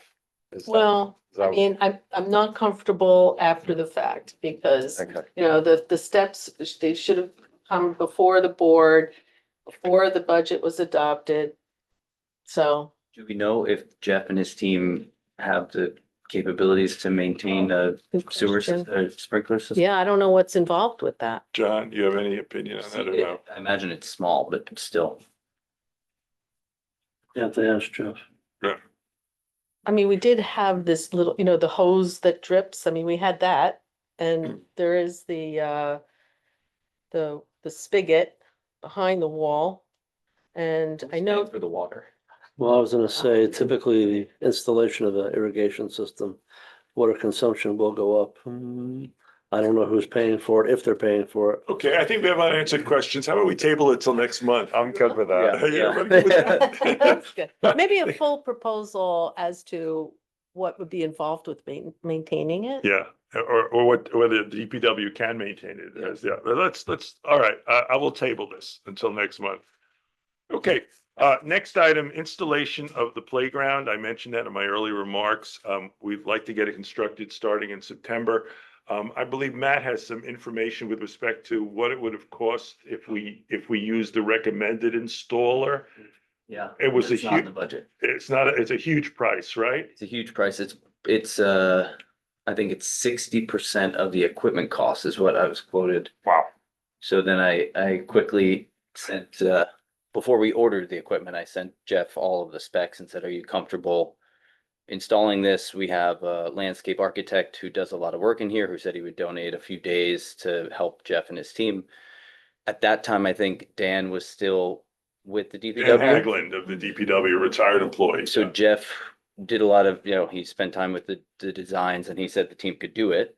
And since I assume now, since Dan left, Jeff is now saying to Katie that with the existing team, he's now comfortable doing it by himself. So I think the request is to bring Dan in on a temporary basis for whatever rate Dan and Katie discussed. And then Jeff and his team could do the support work and Dan will kind of be project manager. Okay, for the record, Dan is willing to put in 2 weeks worth of work, which should complete the project at $1,600 per week, essentially as a contractor, Right. since he's no longer an employee. So let me make the motion. Be it resolved that the Board of Trustees authorize Dan Hagland to work with the DPW as a contractor to install the new playground at Wewell Park for $1,600 per week for a 2-week period. Do I have a second? Second. Second by Trustee Tenari. All in favor? Aye. Aye. 4-0. Thank you. Okay. All right, next item. Just one point, Michelle, that bank account will be funding that. Right, So it's not yes. a budget fund. Oh, okay. It's not an extra thing we have to fund. As the former mayor mentioned in his public comment, continued discussion of consolidating the planning board and the Board of Architectural Review. Again, this is a discussion. We're not going to reach any conclusion tonight. Certainly, we would want all board members to have a say and have an opinion on it, and Jed's not here, so I'll open up the floor, starting with the deputy mayor. Any Sure. thoughts about this proposal at this point? And it's only a proposal to combine the two boards.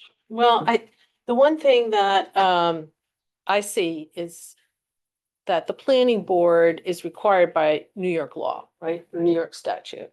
And so a planning board in any municipality has a lot more authority than a Board of Architectural Review does, which is just something that the village decided To to create. create. So because of that,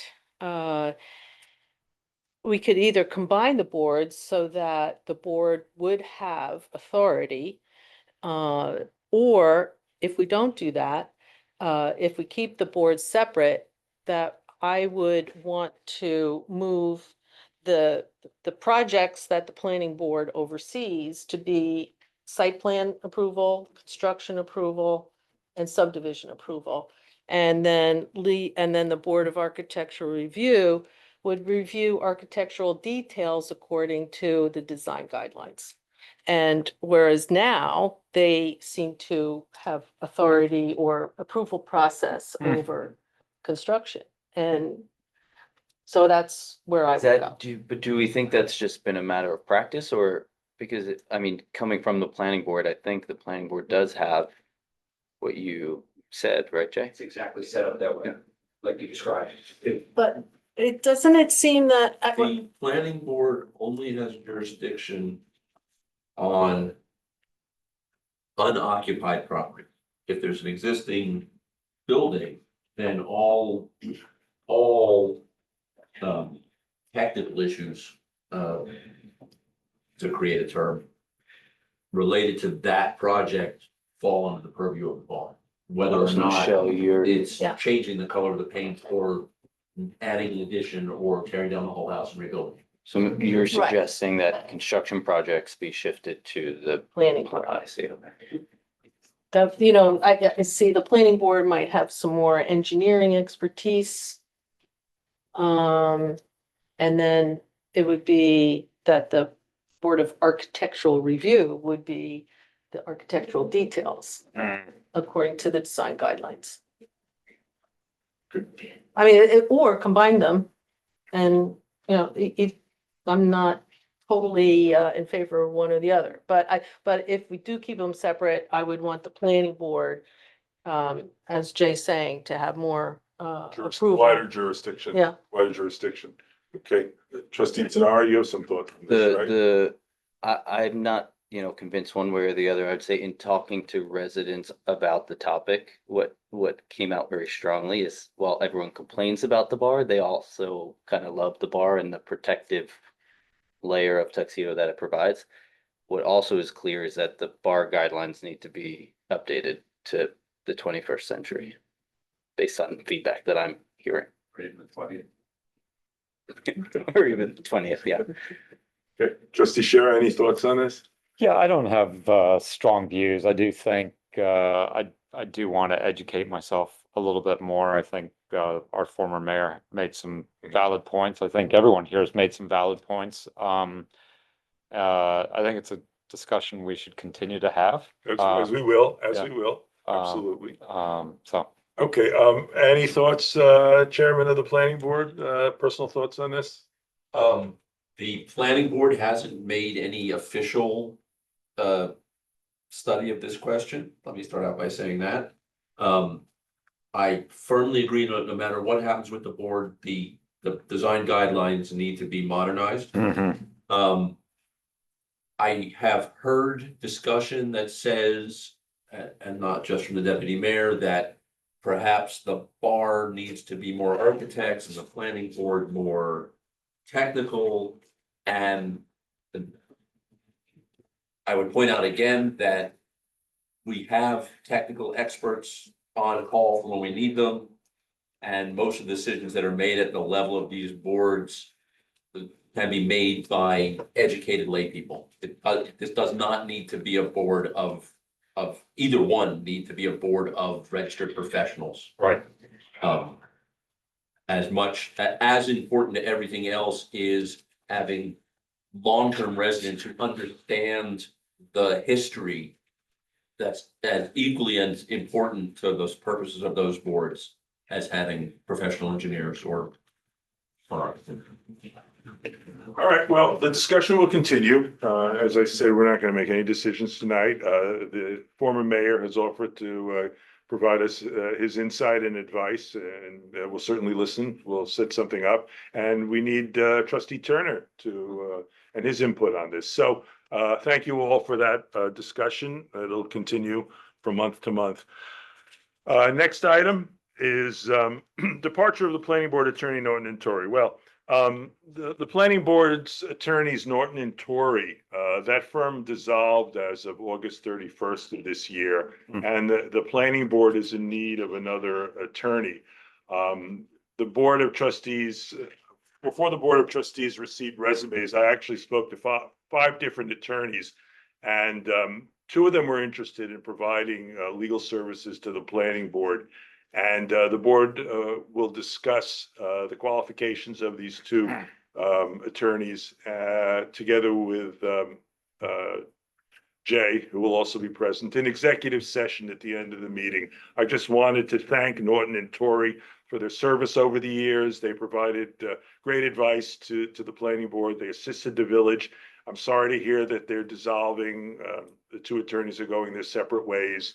And we look forward to, as soon as possible, a replacement to assist the planning board in the legal aspects of the work that they do. And we'll start that with an executive session discussion this evening.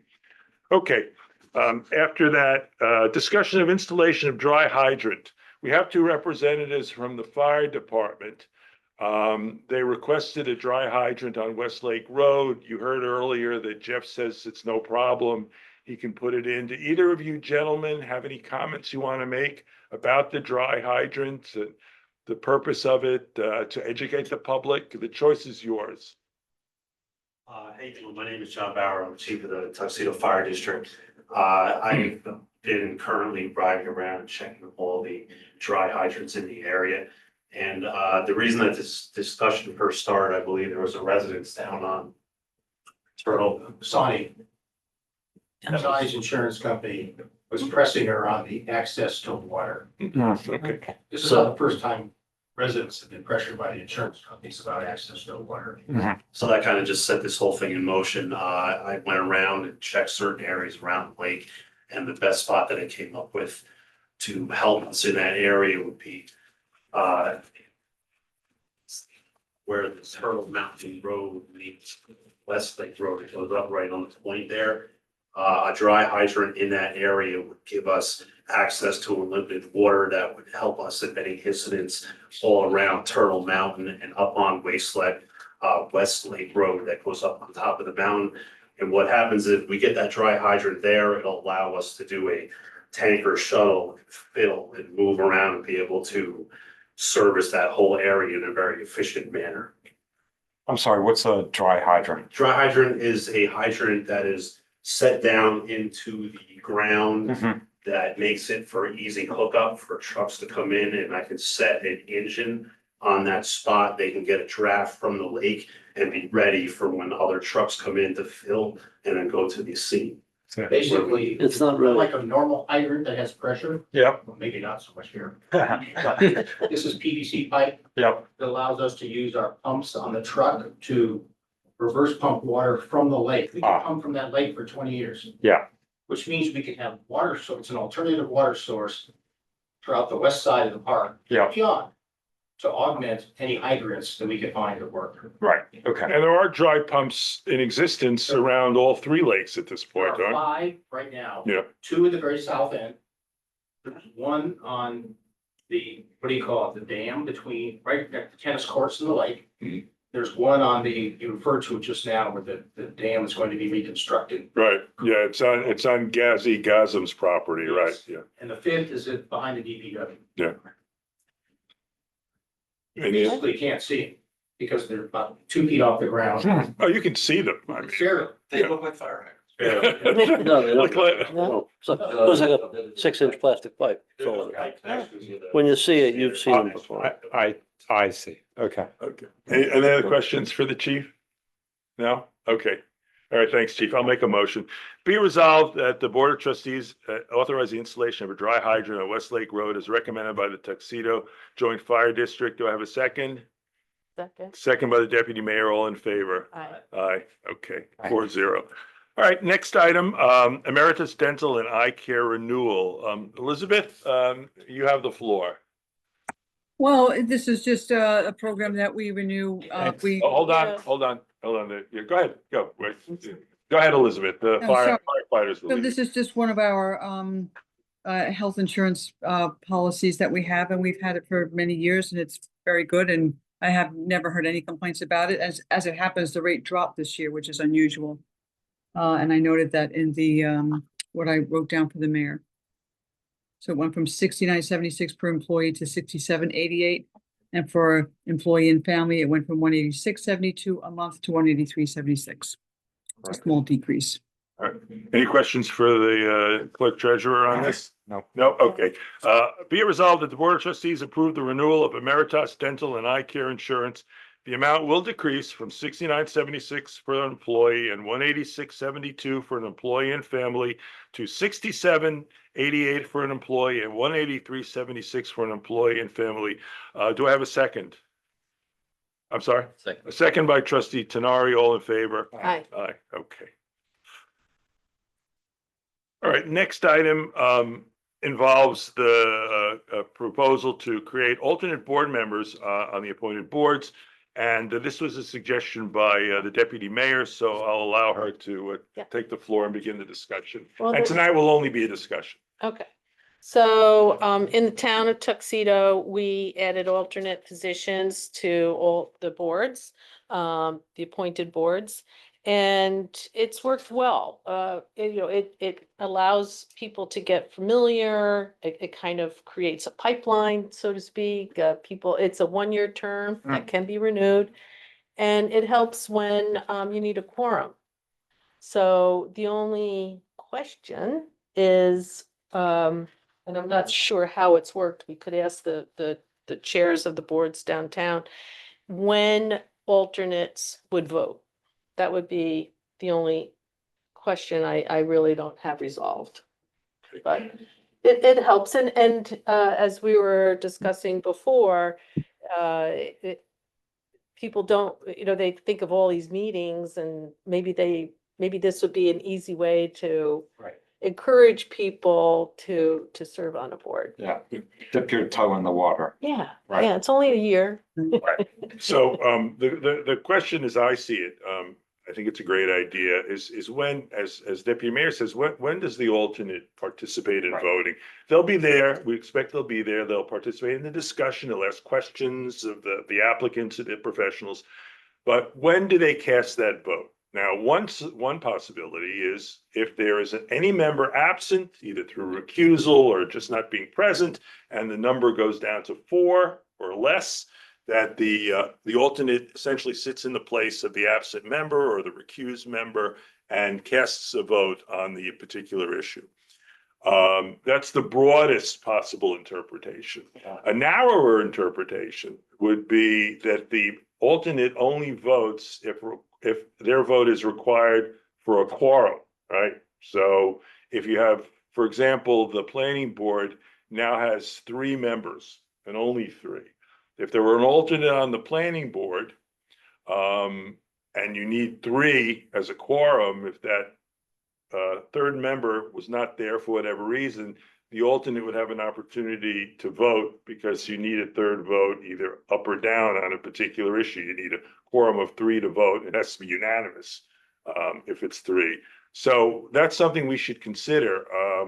First of all, I guess the first question is, do we agree that an alternate is a good idea? And I personally think it's a good idea. The deputy mayor thinks it's a good idea. So turn it over to the trustees. Yeah, I think it's a good idea. I mean, it's a small community. There's conflicts, there's scheduling. I think it's a good idea to have essentially a backup. Yeah, and I like the idea of giving people an opportunity to sort of experience it, a light touch experience that maybe leads to a bigger commitment, given that we just have a limited pool of people to draw from. Yeah. So, I mean, there's a real life example in the village that I can just cite. The BZA had to vote on the Padel issue involving the Padel courts. Yeah. And one of the members Had was to recuse. recused. Yep. And it was 2-2. And that really didn't satisfy anybody. So if there had been an alternate, the alternate from my perspective would have been permitted to take part, of course, in all the discussions and then ultimately cast what would have been the deciding vote.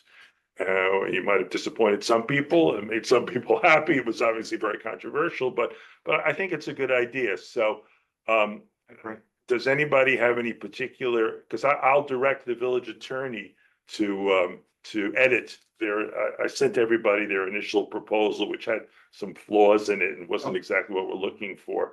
If everybody's in agreement, I'll ask the village attorney to prepare a proposed legislation which is more in line with what we want in the village. We don't want 2 alternates, we want 1. Yeah.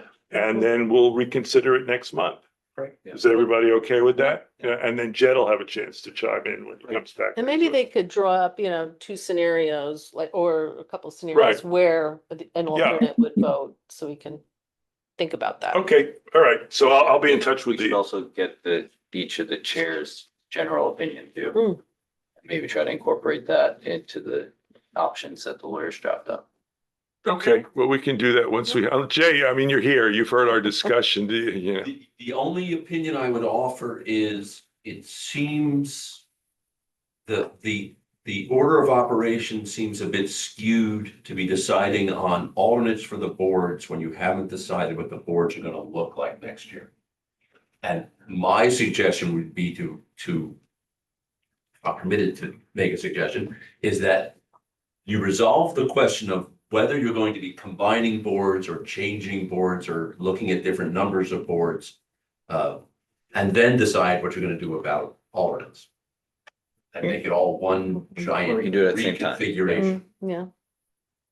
But Okay. I'm an Yeah, it engineer. doesn't and make I'm very sense. Well, I don't know. It's unclear to me how long it's going to take to resolve the issue of combining the boards, but we are in agreement that an alternate would be good. So my preference is to move on alternates. I respectfully disagree because that's something we can accomplish, with little tension and debate as compared to the issue of combining the boards. But okay, Just, that's fine. all right. So we'll. If I could just say something, not that it's really any of my business, but here in the village of Monroe where I live, there are alternates on all the boards and the appointed boards, and they really serve such an important purpose. I mean, and like you said, there are times when a member wants to recuse himself or somebody's just absent and they do step in to vote. And I also think it's nice for them and for the board, because they attend every meeting.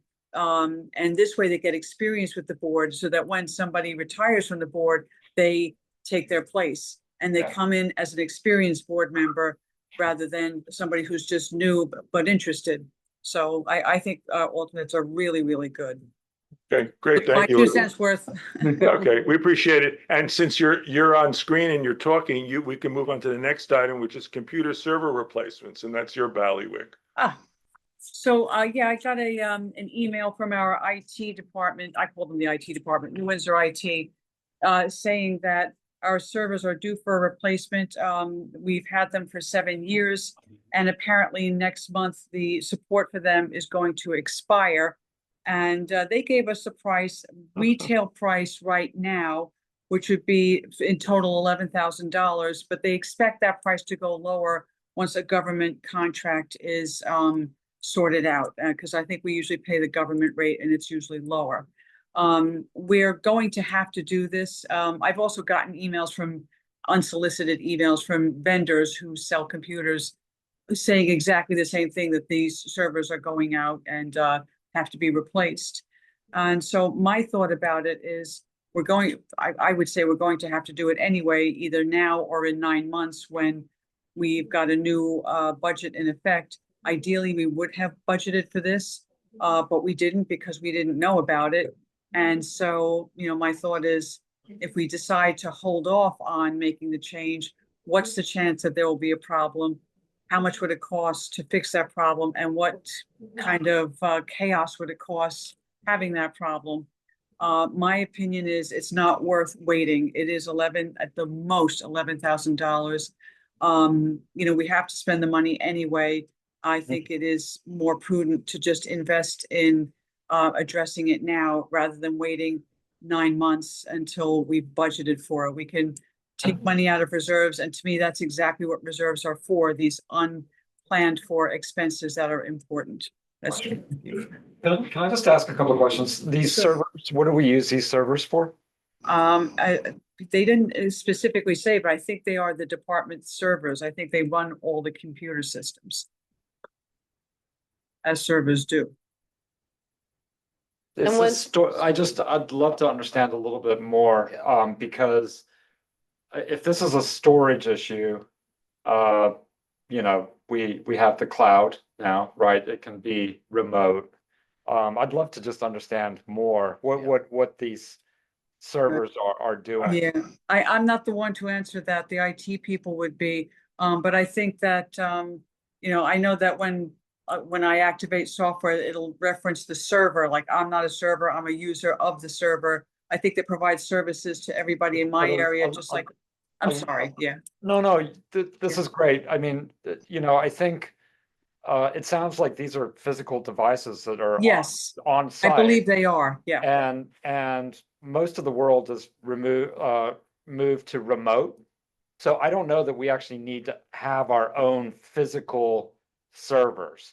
We can basically rent from services like AWS. So I personally would just like more information before we make a. Are you I think that's- volunteering? Yeah.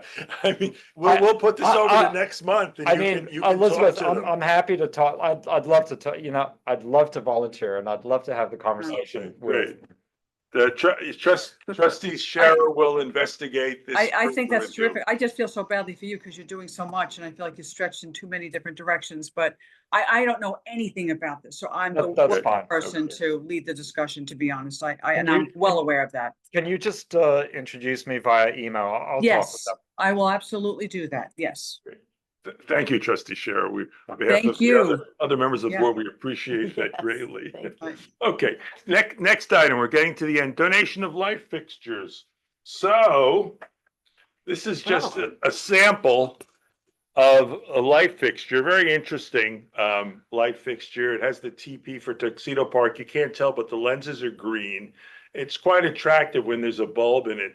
The Basileski family, in doing their renovation, removed several of these fixtures from their driveway and graciously donated them to the village. And I'm just hoping that we can put one on a post outside the village hall and maybe somewhere else. But from my perspective, even though they're not, I'm told, particularly old, once the bulb is in and they're lit, they light up, it's kind of nice. And so we will make a motion, be it resolved that the Board of Trustees graciously accept the gracious donation of light fixtures made by Christine and Bo Basileski. Do I have a second? Second by trustee Tenari. All in favor? Aye. Aye. Thank, How many? John has, Three, I think. okay. Okay, now, the most important item on the agenda, which we saved for last, Halloween. Every year, as everyone knows, Halloween is conducted on Clubhouse Road. The kids have a great time. Candy is put out. Parents and children have a wonderful evening. But the question becomes, what day do we select? And so, yeah, the one member of the board present with young children, since Jed is not here. Research this one would be appropriate. Yeah, with the Yeah. boss. The thing about this year, which makes it different from picking a Saturday, which we always chose a Saturday, is Halloween is actually on Friday night, October 31st. So, do we agree that we allow trustee Tenari to make that Yes. determination? Once you after check with them. consulting with- Well, because the other thing is I think that a lot of folks who come on the weekend That's right, that's also the really issue. enjoy the Halloween thing. So Yeah. Friday It's might, difficult. yeah. Why don't you conduct Yeah, an yeah, I'll- informal yeah, I'll survey get an and make a decision and let Elizabeth know, Okay. okay? I'll do that. Is that agreeable to you, Elizabeth? Absolutely. So, so we're not taking a vote on it, is that right? No, We're delegating. we're delegating to trustee Tenari, who will speak to his friends and family and, So we're and not we'll- gonna do a formal vote. He's just gonna handle it informally. Is that the idea? yes, Yes. yes. And then we'll make Okay. an announcement. or Great. something. Yes, there'll be an Yeah. announcement that once you make a decision on what the best day is. Yep, okay. Thank you very much. Okay, audit of claims. All right, anything you want to discuss, Elizabeth, with respect to that? Just of course, we have 2 months worth of audits of claims, and it's, they always go for the previous month. So like right now is September, but the bills are all August bills. And last month we would have been looking at the July bills, and the July bills were very high because we have a lot of debt payments. So it's perfectly normal, perfectly okay, all budgeted. Just in case people wonder why they were so high, it's just because we had debt payments. It's all perfectly normal and okay. Okay, and we have one budget transfer. from $13,000, reducing my salary of down by some number, but as you know, I don't take that salary, to general government support. Can you tell us what that transfer is? And that was for the asset reserve study. Is that what, did I say it right, Joan? Yeah, Association. Association. Association Reserve, sorry, Yeah. yeah. okay, all right. We obviously approve that. Okay, now we're up to closing comments. Any members of the public still in the room like to speak? Chairman Reichgott. No, I'm speaking as myself. Okay. Jay Reshkat, 121 Laurel Road. I think it's great that the village is saving money by installing the playground equipment ourselves. I think it's very important that we then get some third-party expert to inspect it, and maybe that's already in the plan, but, and say that, yes, it was assembled correctly and all of the razor blades have been covered over it. Yep. Whatever, so that God forbid, somebody falls down and clunks their head, at least we can say that we built it right. So I was thinking about that also. We don't have someone that we know of who would come and inspect it. If you happen to know in your professional. I don't, I can look around. I would actually suggest that that would be a perfect thing to ask the village engineer if they have a recommendation or if that's something. I also meant to ask the manufacturer if they know someone in the area who would do that, but I haven't just yet. I know of a company that used to do it, but they died. Okay. Okay, thanks, Jay. All of them? That's a great suggestion. Former Mayor McFadden. Thank you. First of all, I fully support the idea of alternates. I think it's a terrific idea for all the reasons everyone said. And it can be done now. I don't see why it has to wait. I would recommend John inspect the project. He's the building inspector. The village is insured for liability in all of those regards, and save the expense of going outside the family. Well, we'll just talk about it with John, but it really depends on whether he's comfortable and believes he has the. Honestly, I'm not comfortable. I've seen the plans. It's pretty complicated and there is child safety involved, and I think the village shouldn't get involved with that. Okay, thank you. Anybody on Zoom have any comments? Joanne Hanson. Hi, everybody. Joanne Hanson. I'm the former chair of the planning board, and so I just wanted to make some comments for you all to think about. My sense is to some extent that this combination is being driven by a shortage of volunteers, and that's one consideration. But in my experience, the skill set needed for the two boards is fairly different. The planning board is really focused, and the folks who want to, for example, with Overton, wade that through that kind of secret process is a different interest and a different experience from people who are focused on architectural details.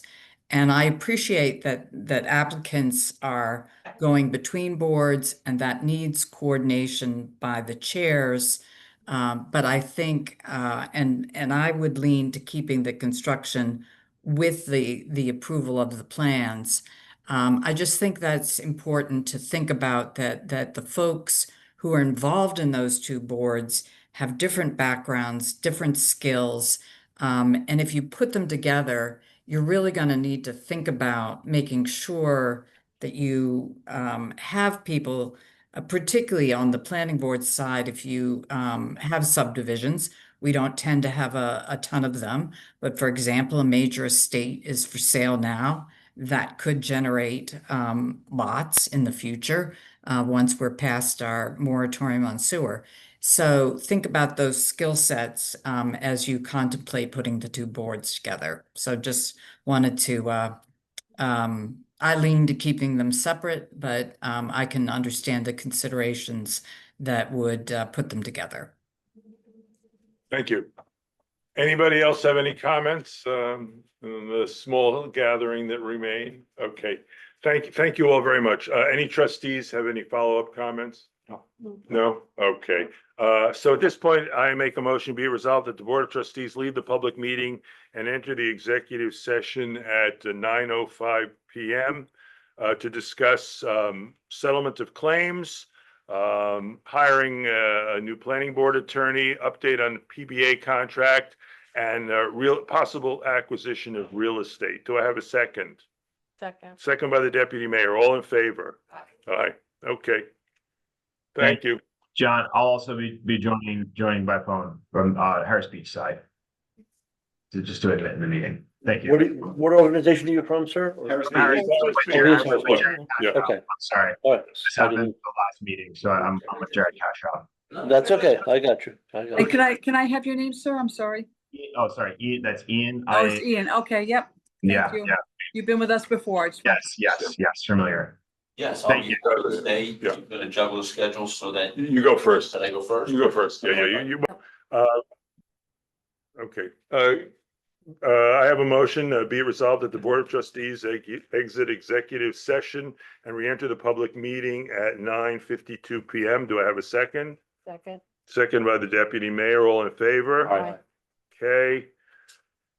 We have several resolutions arising from executive session. First one is, be it resolved that the Board of Trustees authorize a payment of $700 to employee Dan Squilini to reimburse him for a charge made by New York State and local retirement system for a loan he took out upon the condition that he make application for waiver of that $700 penalty, and that application is denied by the appropriate authority. Do I have a second? Second by trustee Tenari. All in favor? Aye. 4-0. Okay.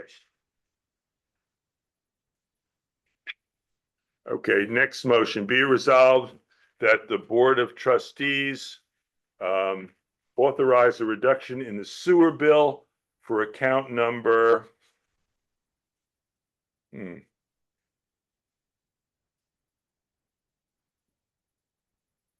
Oh, it's right here. Okay. Account number 498 for the bill of July 8th of 2025, reducing the sewer bill charge from $938.39 to the minimum amount.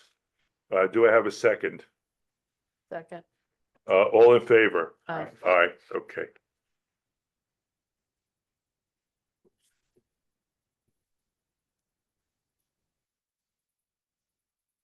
Okay, I move that this meeting be adjourned. Do I have a second? Second by trustee Scherer. All in favor? Aye. Aye. Thank you very much.